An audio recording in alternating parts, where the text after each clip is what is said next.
Hello everyone, and I'm back with James once again, and today we're talking about the importance of getting the correct advice from the correct people. Thank you for joining me, James. How are you? I'm wonderful, Anthony. Thanks for having me. Hello everyone. So many people nowadays get their advice on social media, says he who's coming to you through social media.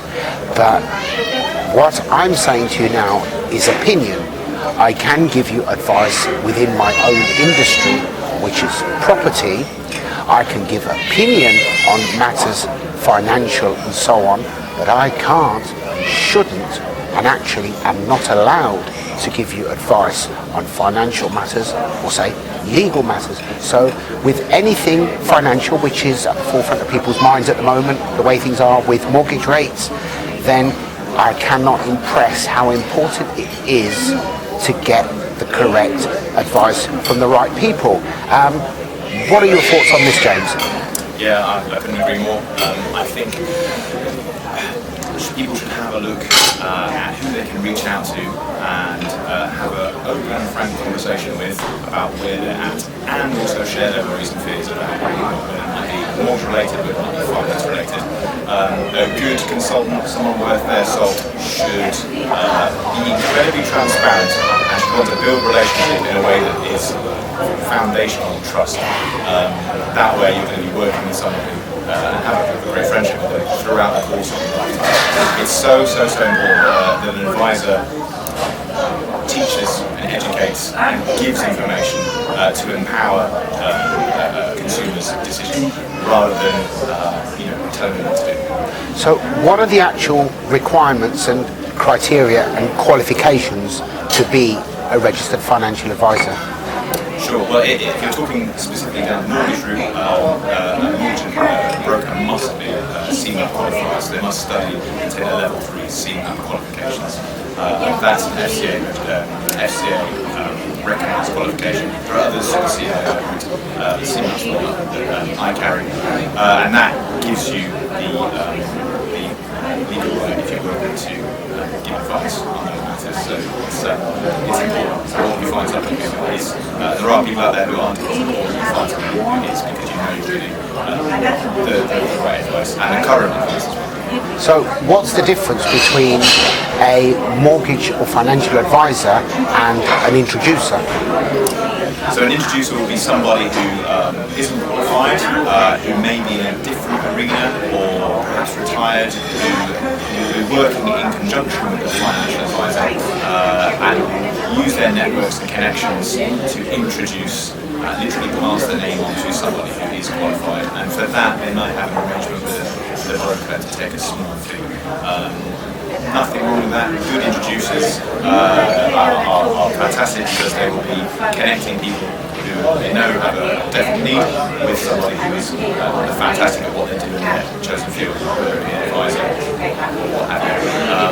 We do that slightly differently. As we don't use introducers, we just say give us a call if you have any questions, and we'll take email, take calls from people, and go direct, because we believe in what we do, and we know we do a good job, we know we do an honest job, and we know we do the right thing. So is there a possibility or a risk of an introducer maybe overstepping the mark and either advising people or guiding people on what they should be doing when all they actually are legally allowed to do is to say, I can refer you to this person for advice? Oh, absolutely, yeah, there's absolutely a risk there, and if you're, a lot of information we get this day and age from social media and from YouTube, I think it's absolutely fantastic. I use social media and use YouTube to a great degree. I've learned so much from it. It's like a university in and of itself. But I say to anybody, you've got to be careful about what information you're digesting and from the source, where it's coming from. Is that person qualified? Are they FCA registered? If not, then you need to take it with a pinch of salt, because there's definitely a risk you can overstep that boundary.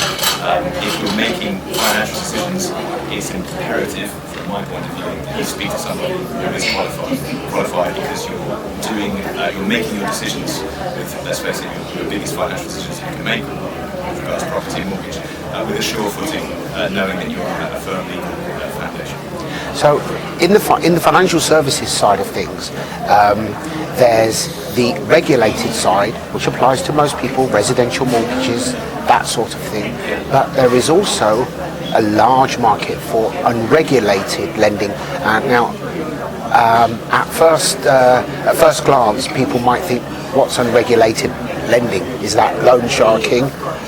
It is sometimes, but generally, unregulated is normally for commercial development, but it can also apply to buy-to-let.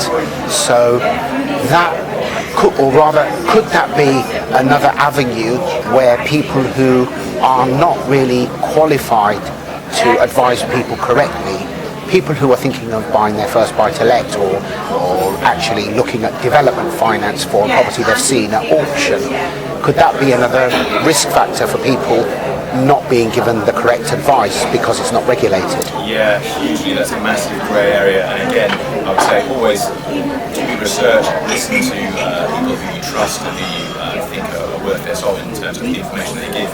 But essentially, if you're going to go forward and really push into that area and make a purchase and make decisions, I would always speak to somebody who has that FCA regulation, has that sure footing in the fact that they are registered and they are qualified. That's going to be the best place from which to jump into unregulated advice. But by all means, speak to people who are knowledgeable, because there'll be entrepreneurs out there, there'll be landlords out there who know a lot about the arena, and that's fantastic. Speak to people within that sector you trust, build a relationship, and find that information. But in terms of jumping in with both feet and making a purchase, always speak to someone like yourself. So maybe actually, on that note, perhaps in the future we could actually cover what unregulated finance is and where it applies and where it doesn't apply, perhaps in a future video, because I'm sure that would be interesting to people.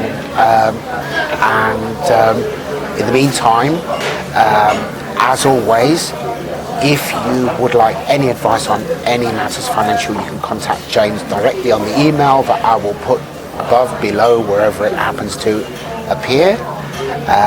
Thank you very much for joining me once again, James. Thank you very much for having me. And thank you very much for watching this video, and we'll see you next time. Bye-bye. Bye-bye.